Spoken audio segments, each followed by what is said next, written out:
Yo, for today, I want to talk about pack weight and packs in general on a Appalachian Trail thru hike.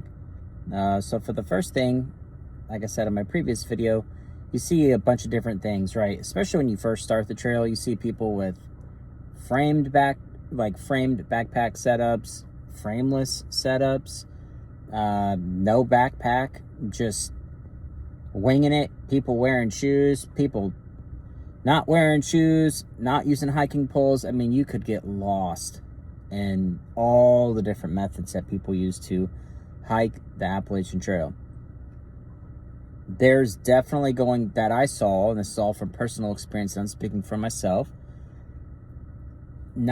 obviously not everybody finishes a thru hike, and not everybody wants to finish a thru hike. So I don't want to, like I just said, I don't want to speak for other people, but these are some things that helped me finish my thru hike when it comes to a backpack and like my gear and just how I had it set up. So the first thing is like my base weight.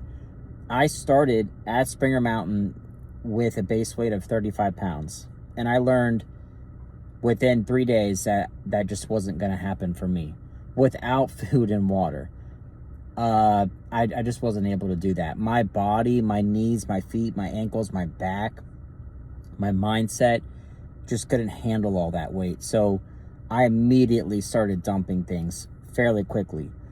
Even in the winter time. So the winter time, like I started in early February, so you're going to naturally have more things.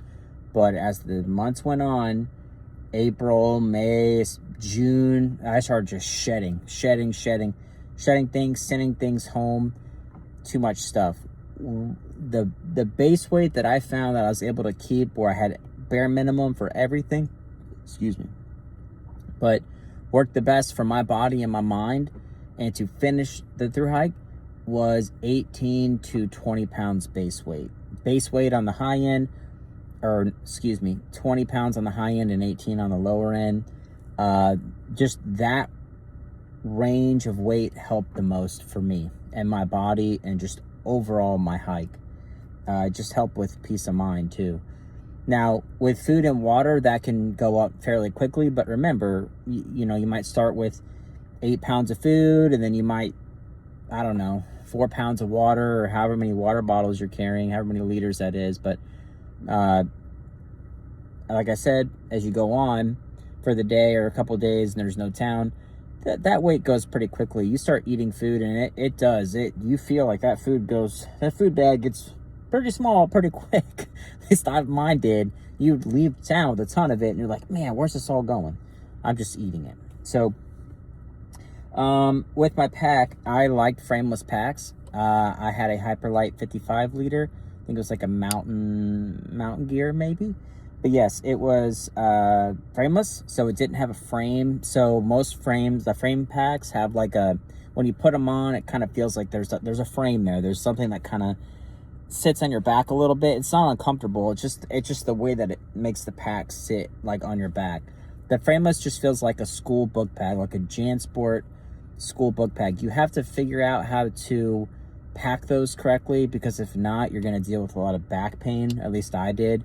But when you figure out how to pack everything right, and there's a specific way that I found how to do it every single time, it felt right. It didn't pull on my shoulders. It didn't pull on my neck. It didn't, none of that. And it also made me very hyper vigilant of how much stuff I was putting in. You can't pack those bags. Well, you can, but you're going to be putting a lot of stress on your shoulders and neck, because it's kind of going to pull the pack back with just too much weight. So you do want to, it makes you be very cautious and very aware of how you're packing things and what you're packing, and it really makes you question why you're packing certain things too, because those packs they're a little trickier to pack, but when you get them down, they're very light. The materials that a lot of those packs are made with are, I wouldn't say fully waterproof, because I did use a pack cover, but they were resistant to getting tears and very good at that for me. I still have my pack this day. It's dirty, and I did clean it, but I've had that pack for years and done multiple hikes with it. So it's a very good pack.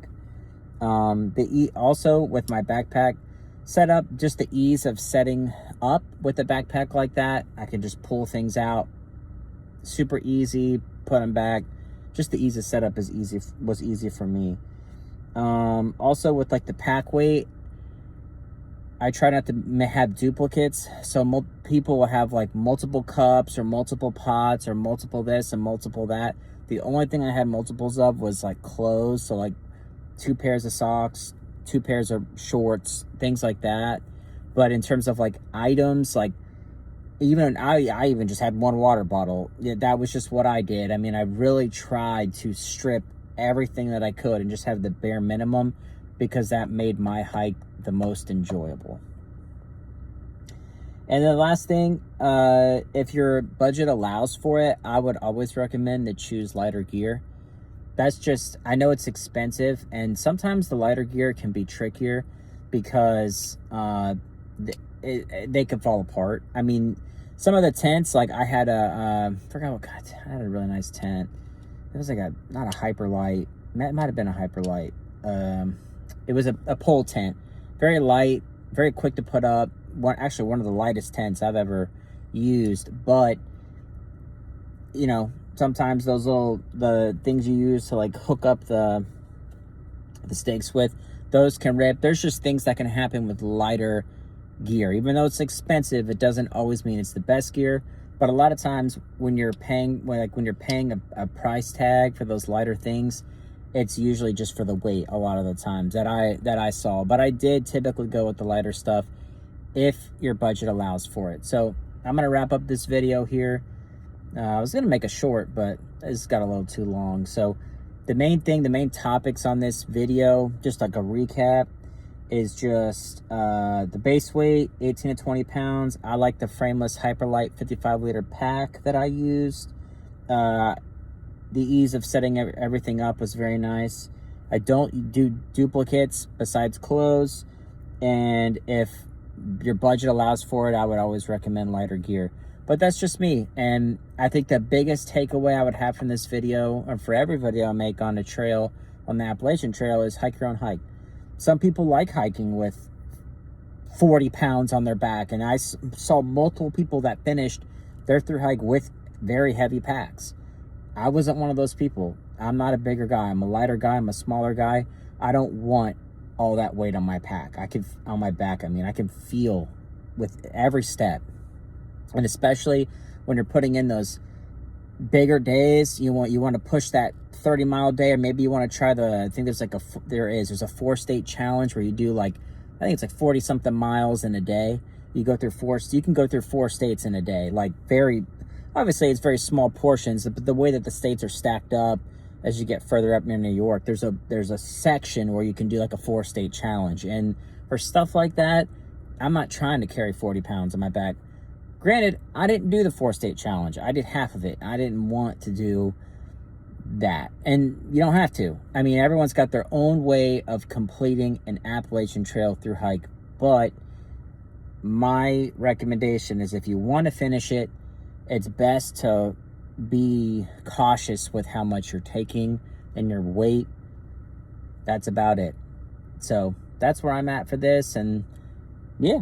All right, I'll catch you guys in another video. See you later.